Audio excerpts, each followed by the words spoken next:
Damos la palabra a Alexis Uzcategui Narváez, doctor en Literatura Latinoamericana de la Universidad Andina Simón Bolívar, magíster en Etnoliteratura y licenciado en Lengua Castellana y Literatura de la Universidad de Nariño, autor de los libros de poesía Jaspe, Niebla en breve cuerpo, Aljibe aéreo y Rada. En el campo de la crítica literaria se destacan Los subalternos en la novela Eclipse de Luna de Ricardo Estupiñán Bravo, Narrar la selva, confluencias heterogéneas en la novela amazónica, Oblación a la pureza, la poesía de Mario Erazo Belalcázar y Turbulencia al boomerang, pensamiento de ida y vuelta sobre literatura, cine y estética. Bienvenido. Muy buenas tardes con todos los presentes. Agradezco en esta oportunidad la gran invitación que me extendió el profesor Óscar Osorio, director del área de letras de la escuela en Univalle, por esa cálida invitación. Quiero dedicar esta disertación a mis queridos estudiantes y profesores quienes hoy me acompañan de la Universidad de Nariño. Voy a leer una disertación que está compuesta por dos partes. En el vórtice de la danza de los Murumuina, una lectura contra Pedro Lauragine. Primero, esa selva llamada ribera. ¿Qué es la selva? Cuando vas por el río lo sabes, porque lo que estás viendo es exactamente lo mismo que no ves, o solo es diferente porque bajo el sol pleno allá adentro es de noche, pero el gran poder de la selva se te escapa, en sus troncos enormes, en sus árboles florecidos, en sus monos aulladores, en sus garzas, en sus serpientes de color de limo, con ojos blancos como si fueran ciegos, en sus troncos derribados donde caminan las escolopendras azules de plantas amarillas. Lo que palpita es el secreto de la vida. Una cosa total e inaccesible. En vano intentaríamos nombrarla, enumerarla, porque esa es la clave de la diferencia entre aquel mundo y el nuestro. Que en nuestro mundo todo puede ser accesible, todo puede ser gobernado por el lenguaje, pero esa selva existe porque nuestro lenguaje no puede abarcarla. William Ospina, El país de la canela.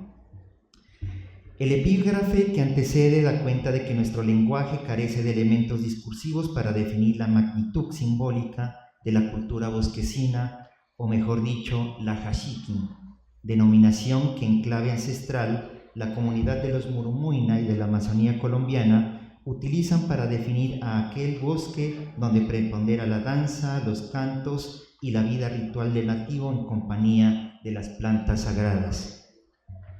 Ahora bien, la psiquis poética de José Eustacio Rivera o el discurso testimonial de Arturo Cova, o autor ficticio, tampoco logran representar el universo ancestral de la cacique. Por eso, La vorágine de 1924, que en tiempos de ahora cumple 100 años de historia novelística, no consiguió capturar la imaginería ancestral de los Murumuina. Más bien reproduce las arengas de aquellos foráneos que profanaron el territorio sagrado de la Amazonía y que la tipificaron como un infierno verde. Por tanto, la manigua que Rivera signa en su novela está impregnada de imaginarios tétricos de Occidente, pues recuérdese que el término selva proviene del latín silva, que se traduce como bosque tosco, rudo, salvaje. Si bien es cierto que Rivera en los albores del siglo XX se encontró con un mundo de horror tal y como lo expresa Roger Keichmann en sus informes consulares, no es menos cierto que para aquella época etnólogos alemanes como Konrad Theodor Preuss ya habían ingresado a la Hashiki para aprender de las voces de origen, los cantos, los bailes y las plantas maestras que signan la sabiduría ancestral de los Murumuina. Esto significa que, a pesar de que estaba acaeciendo un holocausto en la Amazonía, los nativos aún convocaban a sus ancestros a través de estas prácticas milenarias. Al menos eso se puede ver íntegramente en los registros fotográficos de Konrad Preuss y Richard Evans Schultz. Por otra parte, Pablo Montoya, en Español Lengua Mía, señala que en la vorágine, junto con María y 100 años de soledad, conforman las 3 obras monumentales de la literatura colombiana. No obstante, Montoya, en su novela Tríptico de la infamia, expresa: cierro los ojos y el alado del dragón de la empleada me traslada a un lugar de la selva. Conozco algo de ella por los viajes que he hecho al Putumayo y a la Amazonía colombiana. Pero mi conocimiento de esos bosques vírgenes, como dicen los francófonos, es vago, superficial y prejuicioso. No idealizo la selva ni la condeno, simplemente es un vasto territorio que ignoro. A veces creo que esos árboles juntos y atravesados por ríos inmensos son la madre y el padre de todas las cosas. Hasta allí Montoya. Este vívido fragmento hace parte del pensamiento de uno de los escritores contemporáneos más importantes de la literatura colombiana. Además de haber ganado con su Tríptico de la infamia el premio Rómulo Gallegos en 2015, su propuesta narrativa da cuenta de que la selva es un lugar aún por conocer y del que se debe aprender mucho, pues es el territorio infernal, no es el territorio infernal como aparece representado en las mal llamadas novelas de la selva, ni un lugar inhóspito impregnado de culturas exotizadas o nativos salvajes como lo relatan las crónicas de los exploradores del siglo XV y XVI, en las que se observan, entre otras cosas, representaciones de bosques signados por imaginarios tréticos y saturados de horrores infrahumanos. Más bien, la intención de este novelista colombiano es cuestionar estas versiones derivadas del acomodo occidental e intentar sanar, con su propuesta literaria, lo que los regímenes de historicidad han soterrado a lo largo de los siglos. Asimismo, Mario Vargas Llosa, en La historia secreta de una novela, confiesa que en 1958 su lenguaje carecía de elementos para lograr representar en la Casa Verde del 66 el universo cultural de la Amazonía. Lo que hizo el Nobel peruano en aquel entonces fue fundamentarse y entender a profundidad aquellos principios que caracterizan a este territorio. Entre las numerosas etnografías, libros de viaje y relatos que estudió, lo que más le inquietó fue el contenido de las novelas amazónicas. Allí encontró un sentido clave dentro de las narrativas latinoamericanas, una fuerza representativa que le permitió ahondar en sus metáforas y comprobar que este tipo de literatura hay toda una tradición por revalorar. Ahí, en esas novelas, encontró aquellos elementos de los que necesitaba su lenguaje creativo. Luego de un siglo, ¿por qué seguir recordando a La vorágine de José Estacio Rivera como una de las novelas cumbres de nuestras letras en Colombia? Para responder a este interrogante, vale traer a colación En el corazón de la América Virgen, 1924, de Julio Quiñones, y Finales para Luna, 2013 de Selnik Vivas, obras en las que se observa suficiente aparataje narrativo para describir, o más bien para develar, una imaginería ancestral que define la Jasiqui. Quiñones y Vivas dejaron de lado la sección de la selva como algo tosco, sombrío e infernal. Desde sus representaciones literarias pensaron en la danza y en el canto como poéticas que celebran la vida y no la muerte. Recordaron el poder curativo de la jibina y la hiera y no la pensaron trivializar a través de esos usos dentro de lo que se conocen en clave ancestral como plantas ancestrales o maestras, tal y como se puede percibir en La vorágine.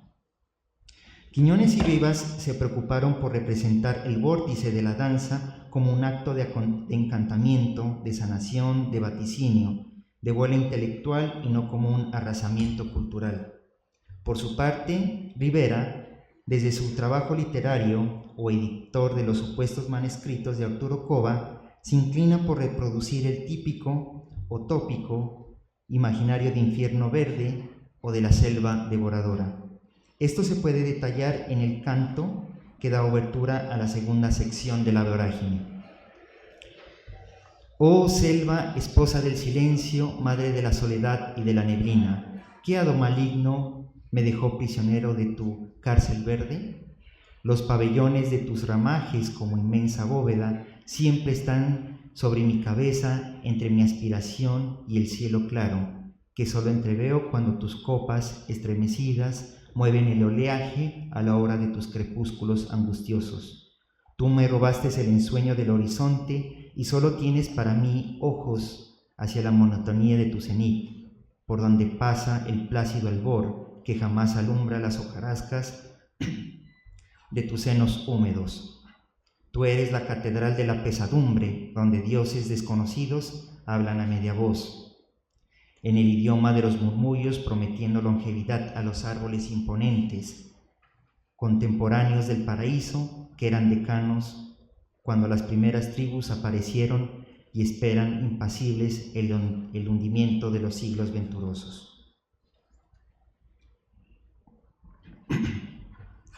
Aunque Rivera denunció los horrores acaecidos en las factorías de caucho por parte de Julio César Arana y sus esbirros, aparecen también el opus enunciativo de su novela, que parece ser un mero pastiche de lo que los primeros informes de denuncia habían develado una década anterior.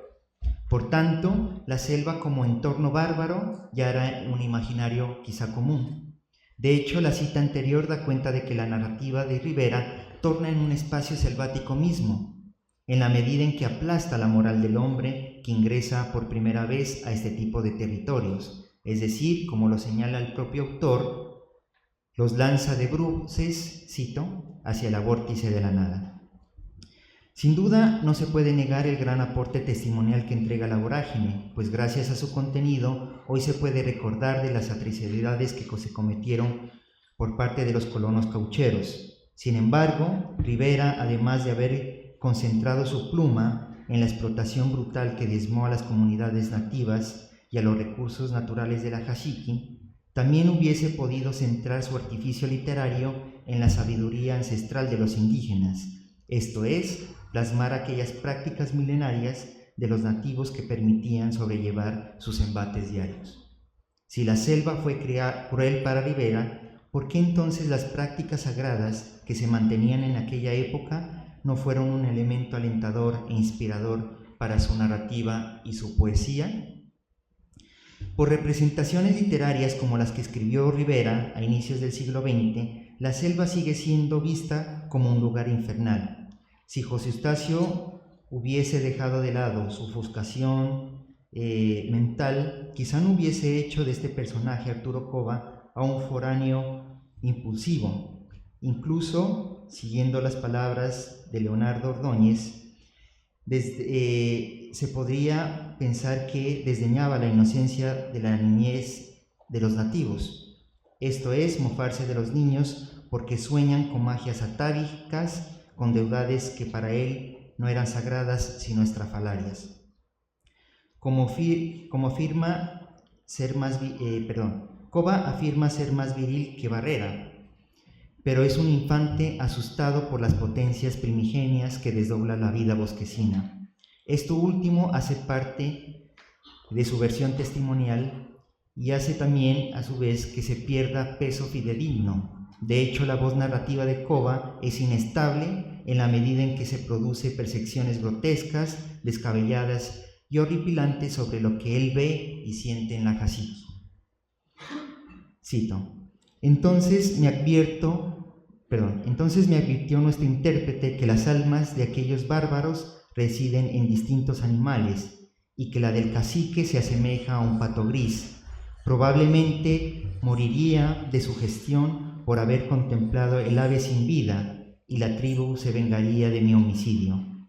Me apresuré a sacar el otro pato y lo dejé revolotear entre la ramada. Al verlo, el indio se quedó en éxtasis ante el milagro y siguió los zigzags del vuelo sobre la plenitud del inmediato río. El pueril incidente bastó para acreditarme como un ser sobrenatural, sueño de almas y destinos. Ningún aborigen se atrevía a mirarme, pero yo estaba presente en sus pensamientos, ejerciendo influencias desconocidas sobre sus esperanzas y pesadumbres. A mis pies cayeron 2 muchachos y se brindaron a contemplar nuestra expedición, sin que sus mujeres se resistieran. Hasta allí Rivera. Una vez más se percibe el tono despectivo hacia las tradiciones ancestrales de los nativos. Aquí por tiempo resumo un poco el fragmento de la novela de Rivera, pero la voz narrativa siente repudio por las prácticas milenarias de los Murumuina, ¿no? Por ejemplo, cuando se mencionan los antropónimos a los que la voz narrativa se refiere, son nombres vernáculos que hacen parte de un legado remoto y sabio. Pues acreditar un nombre ancestral da cuenta de que el indígena es único entre su clan, además porque su fuerza espiritual lleva consigo una misión propia, de ahí que su nombre goce de una simbología primigenia. Pero hay más. Nótese, por ejemplo, que el personaje principal, al ver cómo se prepara el casabe, lo asemeja a una bebida repugnante. Lo mismo ocurre cuando Coba ve danzar a los nativos. Cito un fragmento. El cacique se había envijado el rostro con achote y miel y aspiraba el polvo de yopo, introduciéndose en las narices sendos canutillos. Cual si lo hubiera atacado el delirio en tremes, bambaleábase embrutecido entre las manchanas y le apretaba y le perseguía, semejante a un cabrío rijoso, pero imponente. A veces, a media lengua, venía a felicitarme porque, según el Pipa, era yo y como él, enemigo de los vaqueros, y les había quemado las fundaciones y otras cosas que me hacían digno de una macana fina y un arco nuevo. En medio de la orgiástica baraunda prodigiábase la chicha de fermento atroz, y las mujeres y los chichuelos irritaban con su vocerío la bacanal. El anterior fragmento intensifica la idea de que la vorágine no logra representar a profundidad las prácticas ancestrales que se desenvuelven en la Jasiqui. La voz narrativa describe la danza como un evento estrafalario en el que el mayor sabedor baila embrutecido, dando giros sin dirección alguna.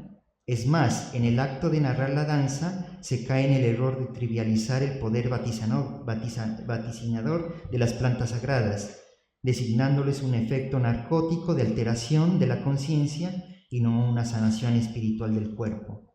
Lo que no se percibe de soslayo y no se registra en los manuscritos de Arturo Coba es que la danza goza su propio vórtice. Accionar este tipo de movimientos hace que el cuerpo entre en un estado de armonización con la madre natura.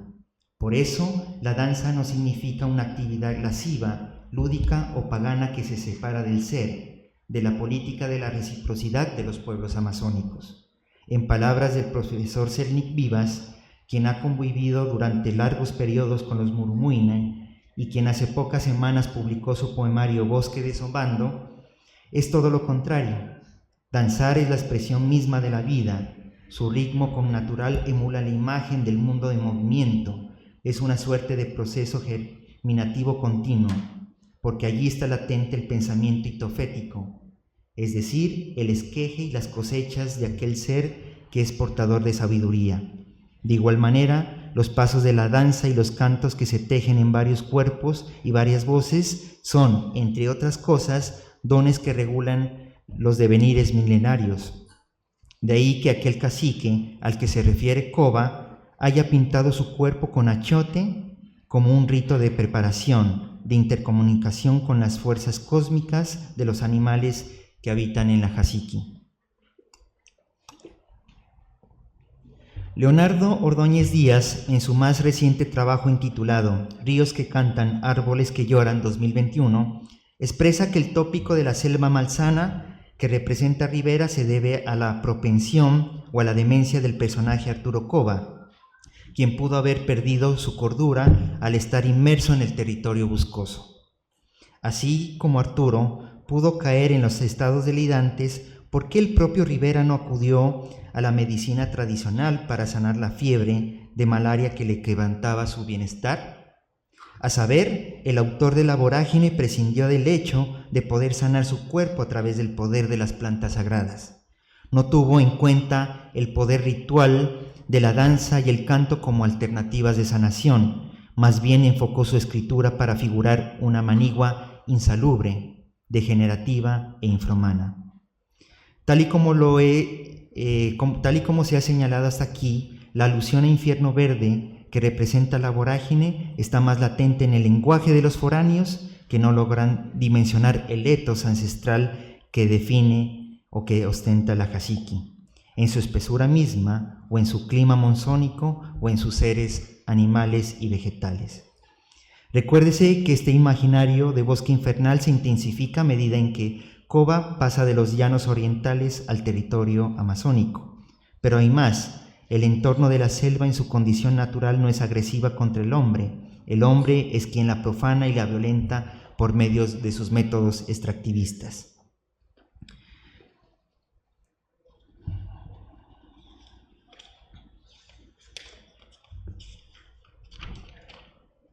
Dos, la Hashiki que salva.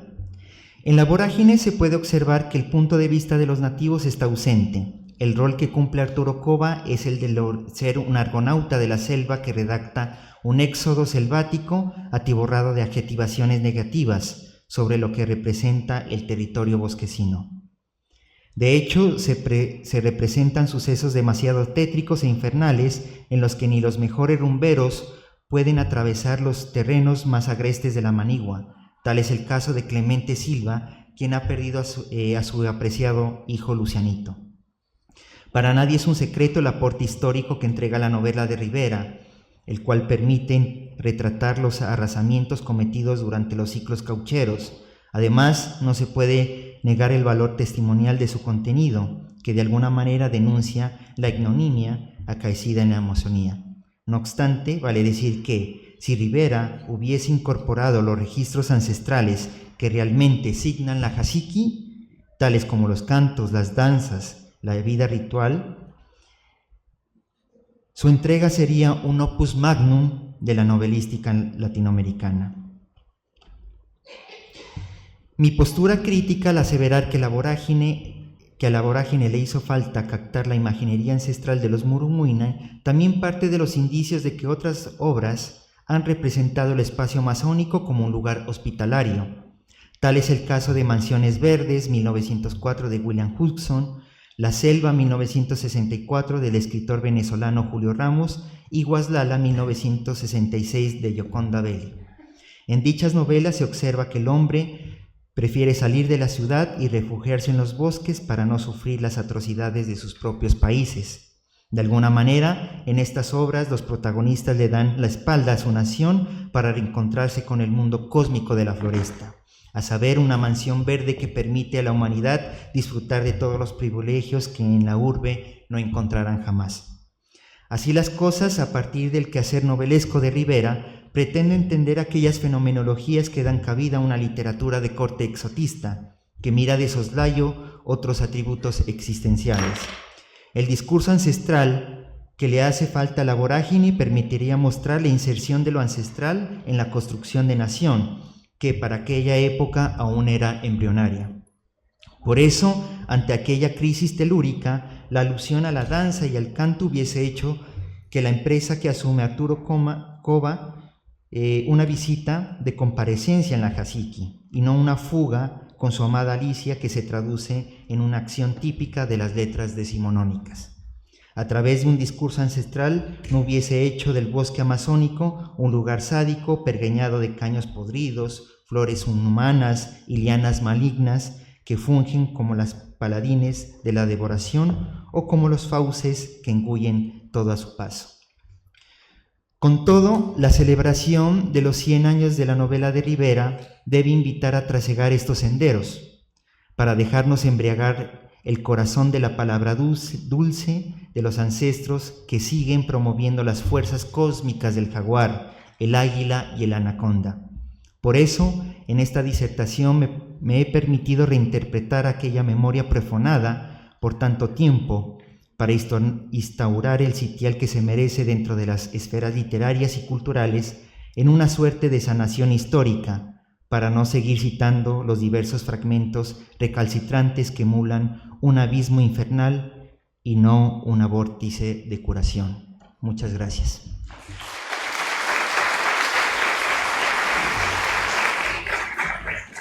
Bueno, contraparte al mirar la belleza de la selva y no lo malo de la época, como las caucheras, y más enfocarse en el indígena, además de todo, ¿no? Creo que me gustaría un poquito saber más de esta contraparte, creo que quedó un poquito suelto, entonces para que también lo comparta con los otros docentes, que eso es muy grato. Tuve que amochar varios elementos de mi ponencia, pero pienso mucho en esa imagen que Agamben propone en el fuego del relato sobre el vórtice, ¿no? Es esa invitación a volver a nuestros orígenes. Leclésio, en su discurso del Nobel, también mencionaba su experiencia con los Embera en la selva del Darién, y él decía que hay que retornar a la palabra del Jai, que significa regresar. Entonces propongo más bien la imagen del vórtice, que invita a pensar en el churo cósmico, en el retorno a nuestros orígenes, y no a la vorágine que engulle entre sus fauces a aquel que ingresa a este territorio sagrado. Entonces, esa es como mi idea que intento desarrollar en esta participación.